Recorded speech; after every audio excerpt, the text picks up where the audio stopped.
ఈరోజు రైతు భరోసా పంట పెట్టుబడి సాయం డబ్బులు రైతులు ఖాతాల్లో జమ కానున్నాయి. మొదటి విడతలో భాగంగా ఎకరా వరకు రైతులకు 3,590 కోట్ల రూపాయల నిధులు సీఎం రేవంత్ రెడ్డి విడుదల చేశారు. అయితే ఆదివారం సెలవు దినం కావడంతో నేడు నిధులు రైతుల ఖాతాల్లో జమ కాబోతున్నాయి. ఇక వచ్చే నెలాఖరు నాటికి 73 లక్షల మంది రైతులకు నిధులు జమ కానున్నాయి. పూర్తి సమాచారం ఇచ్చేందుకు మా కరెస్పాండెంట్ చందు జనతన్. చందు, రైతులకు చాలా సంతోషకరమైన విషయం ఇది. ఎప్పటి నుంచో వెయిట్ చేస్తున్నారు. ఇంకా ఏం చెప్పారు సీఎం రేవంత్ రెడ్డి? ఏ టైంకి జమ కాబోతున్నాయి? రాష్ట్రంలో ఎకరం వరకు భూములు ఉన్నటువంటి రైతులందరికీ ప్రభుత్వం పెట్టుబడి సాయం అందిస్తోంది.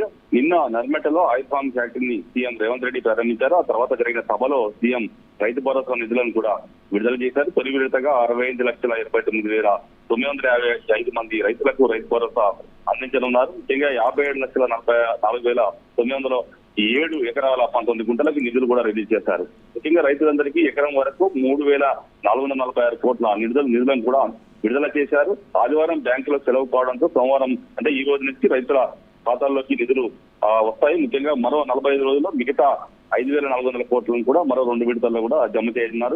ఎకరానికి ఏడాదికి 12,000 నిధులు కాగా యాసంగి సీజన్ కి సంబంధించి ఎకరానికి 6,000 చొప్పున నిధులను కూడా రైతులకు అందబోతున్నాయి. ముఖ్యంగా రైతు భరోసాలో మాత్రం నల్గొండ జిల్లా టాప్ లో ఉంది. రైతు భరోసా నిధుల్లో నల్గొండ జిల్లాలో 55,22,313 మంది రైతుల ఖాతాల్లో 268 కోట్ల నిధులు కూడా జమ కానున్నాయి. ఆ తర్వాత ఖమ్మం జిల్లా, తర్వాత సంగారెడ్డి, ఇలా మిగతా జిల్లాలు కూడా ఉన్నటువంటి పరిస్థితి. మొత్తంగా చూసారు చాలా కాలంగా రైతు భరోసా నిధుల కోసం రైతులంతా కూడా ఎదురు చూస్తున్న క్రమంలో శుభవార్తగానే చెప్పవచ్చు. ఎందుకంటే ఇప్పటికే అటు విపక్షాలు కూడా పెద్ద ఎత్తున ఆందోళన చేస్తున్న క్రమంలో రైతు భరోసా నిధులు విడుదల చేయక తప్పని పరిస్థితి ప్రభుత్వానికి అయితే ఏర్పడింది. Satish, thank you Chandu.